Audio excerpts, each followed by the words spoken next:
एक गांव था, नाम था ढोलकपुर। बड़ा ही शांत और सुंदर गांव था। लोग हमेशा खुशी से झूमते थे क्योंकि उस गांव में रहता था महाराज रायस्टार, जो अपने गांव के लिए एक शेर था जो कभी अपने लोगों के साथ गलत होने नहीं देता था। लेकिन उस गांव में छुपा था एक डरावना राज, एक राज जो सबके दिल में था पर जुबान पे नहीं।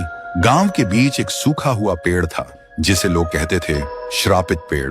ना कोई उसके पास जाता, ना कोई उससे आंख मिलाता। हर पूर्णिमा के अगले दिन उस पेड़ के नीचे एक लाश मिलती थी।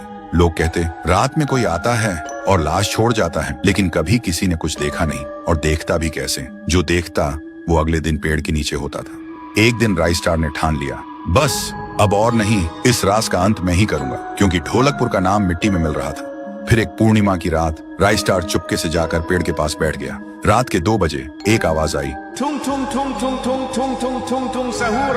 और फिर वो पेड़ भूत में बदल गया। वो भूत कुछ अजीब सा था, एक भयानक शैतानी हंसी वाला चेहरा, आंखें बड़ी बड़ी। वो पेड़ चल के एक घर के गेट को जोर जोर से खटखटाने लगता है। तभी एक आदमी डर के मारे आवाज सुन के बाहर निकलता है। वो भूत अपने लकड़ी जैसे हाथ से एक ऐसा थप्पड़ मारता कि उसकी सांस वहीं थम जाती है और उसी जगह उस लाश को ले जाता है और वापस फिर से पेड़ बन जाता था। देखते ही रायस्टार का दिल कांप जाता है, पर वो कुछ बोलता नहीं।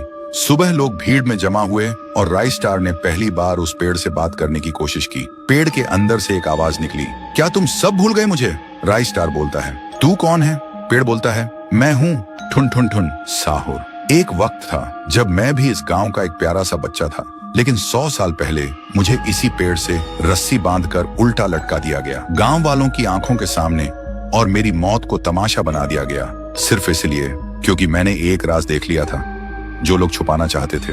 और उसी पल से मेरी रूह इस पेड़ से जुड़ गई। उस दिन से मैं इंसान नहीं, एक सज्जा बन गया और हर पूर्णिमा में एक राजदार को चुनता हूँ और फिर उसे उसकी खामोशी का हिसाब देता हूँ। रायस्टार बोलता है, लेकिन अब तो वो लोग मर चुके हैं ना जो तेरा कसूरवार थे। अब तू मासूम लोगों को क्यों मार रहा है? पेड़ कुछ देर चुप रहता है, फिर बोलता है, ठीक है, बस एक बार मुझे याद करो, एक दिया जला दो, फिर मैं कभी किसी को नहीं मारूंगा। फिर रात में सब लोग आते हैं, एक एक दिया जलाते हैं और तभी पेड़ अपने आप से आग पकड़ लेता है और आखिर में मुक्ति मिलती ठुन ठुन ठुन साहुर को। उस दिन के बाद गांव में कभी कोई लाश नहीं मिली। हर पूर्णिमा में लोग एक दिया जलाकर उसकी यादों को जिंदा रखते हैं, क्योंकि अगर भूल गए तो सपने में एक आवाज सुनाई देती थी, थुंग थुंग थुंग थुंग थुंग थुंग थुंग थुंग थुंग सहूर। 1 साल बीत चुका था। ढोलकपुर वापस शांत था। गांव के लोग फिर से खुशी से जीने लगे थे। हर पूर्णिमा को लोग एक दिया जलाकर ठुन ठुन ठुन साहुर को याद करते थे। पर एक रात कुछ ऐसा हुआ जो फिर से सब कुछ बदल के रख दिया। लाशें फिर से मिलने लगी। हर 2 दिन बाद किसी न किसी के घर के सामने एक कटी हुई लाश पड़ी होती। गांव फिर से कांप उठा। एक दिन सब लोग महाराज के पास पहुंचते हैं और रो रो कर गांव की घटनाओं के बारे में बताते हैं। रात को महाराज 2 सेनापतियों से कहते हैं, जाओ और खोजो इस कांड के पीछे कौन है। लेकिन सुबह सिर्फ उनकी लाशें लौट कर आईं। एक का सिर था ही नहीं, दूसरे के पैर कट चुके थे।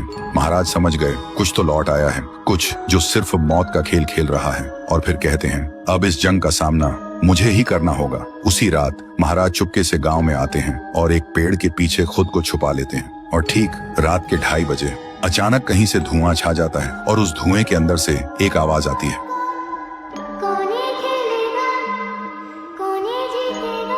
और फिर धुएं के बीच से निकलती है एक गुड़िया, गोल आंखें, एक बेजान सी मुस्कान, लेकिन चेहरा मौत का पैगाम।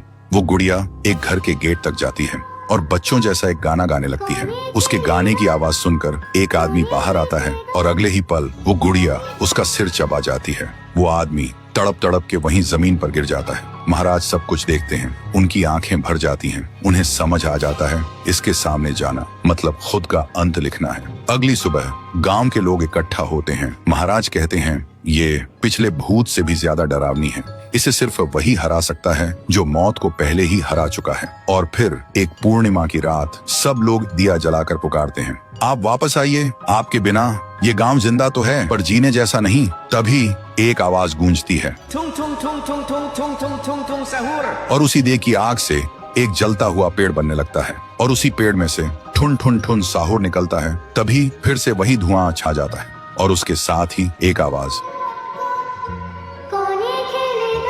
सब लोग घुटनों के बल गिर जाते हैं और कांपती आवाज में बोलते हैं, हमें बचाइए, वो आ गई है। ठुन ठुन ठुन साहुर एक जोरदार जंप करता है और सीधा उस धुएं में घुस जाता है और शुरू होती है एक आखिरी जंग। ठुन ठुन ठुन साहुर और गुड़िया की। जमीन कांपने लगती है, आसमान से बिजली गिरती है और जब धुआं हटता है तो दिखाई देता है गुड़िया बिखर चुकी थी। हाथ अलग, सिर अलग, पैर अलग। और तब से गांव में फिर से एक नई सुबह हुई।